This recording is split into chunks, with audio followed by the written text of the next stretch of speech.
ప్రశ్నలు వద్దని భారత్ చెప్పింది, కానీ మా అధ్యక్షుడు మర్చిపోయారు. జూన్ లో ఫ్రాన్స్ లో జరిగినటువంటి మోడీ ట్రంప్ ప్రెస్ మీట్ పై అమెరికా రాయబారి సెర్గియో గోర్ వెల్లడి.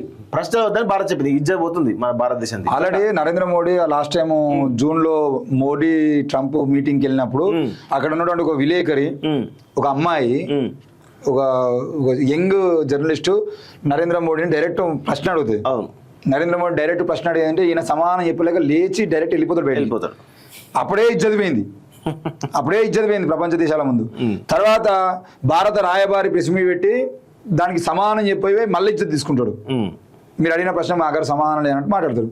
ఇప్పుడు ఆ అడిగినటువంటి ప్రశ్న ఏంటిది ఏంది అని గట్టిగా మాట్లాడితే ఇప్పుడు ఏమంటానంటే, అసలు మీ నరేంద్ర మోడీ మా దేశానికి వచ్చేటప్పుడే నేను ప్రెస్ మీట్ పెడితే నన్ను ఏం అడగద్దు అని చెప్పేసి ముందే చెప్పిండు. కానీ ట్రంప్ మర్చిపోయి జర్నలిస్టులకు చెప్పలేదు అని అడుగుతున్నాను.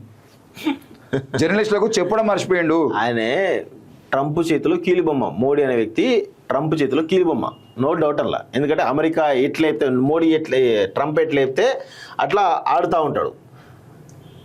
సో ఫ్రాన్స్లో జూన్ 17న జరిగినటువంటి G7 సదస్సులో భాగంగా భారత ప్రధాని మోడీ, అమెరికా అధ్యక్షుడు ట్రంప్ సంయుక్త మీడియా సమావేశం నిర్వహించారు. ఈ సమావేశంలో చోటు చేసుకున్నటువంటి అంశాలపై అమెరికా రాయబారి సెర్గియో గోర్ కీలక వ్యాఖ్యలు చేశారు.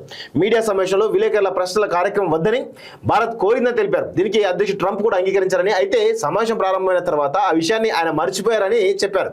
మర్చిపోవడం లేదు, మోడీ ఇజ్జత్ తీయాలని ఫిక్స్ అయ్యిండు ట్రంప్, ఆ విధంగా తీసేసిండు.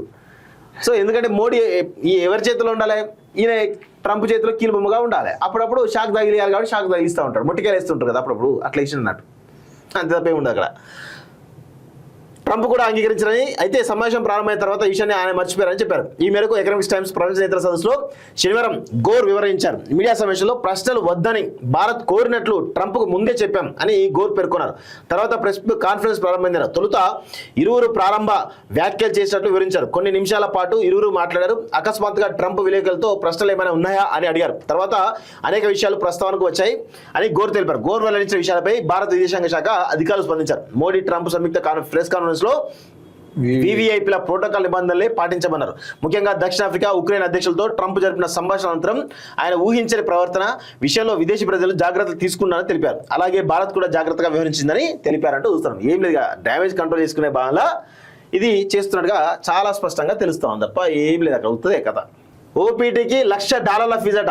H1B ఓపీటీలకు కొత్త ఫీజుల ప్రతిపాదన సిద్ధం చేసిన DHS విదేశీ నిపుణులు ఆమె విద్యార్థులకు అమెరికా షాక్, భారతీయులపై ఎక్కువ ప్రభావం అంటూ చూస్తాను. ఇక వాడు ట్రంప్ నన్ను రోజు పిచ్చి ఇక్కడ మనం అర్థం చేసుకోవచ్చాను వాళ్ళ రాజకీయాలు. నరేంద్ర మోడీ మీద తుపాకీ పెట్టిండు, పైన H1B వీసాలపై అమెరికా నిఘా నియంత్రణ పెట్టి కింద ఇప్పుడు దీని గురించి మాట్లాడితే ఇది హైలైట్ చేస్తారు. ఆ మోడీ మీద తుపాకీ పెట్టి భారతదేశానికి ఆలోస్తున్నాడు ట్రంప్. ఇంతకన్నా సిగ్గుమాల రాజకీయం. వీసా స్పాన్సర్షిప్ సంస్థలే టార్గెట్గా టాస్క్ ఫోర్స్ సోదాలు, విద్వేషం ఓ కారణం అని చెప్పేసి, అంటే ఇది చాలా క్లియర్గా H1B వీసాల మీద అమెరికా నిఘా నియంత్రణ అనేటువంటి వార్త రాయడం కోసమే దాని కింద ఈ వార్త రాసిరు.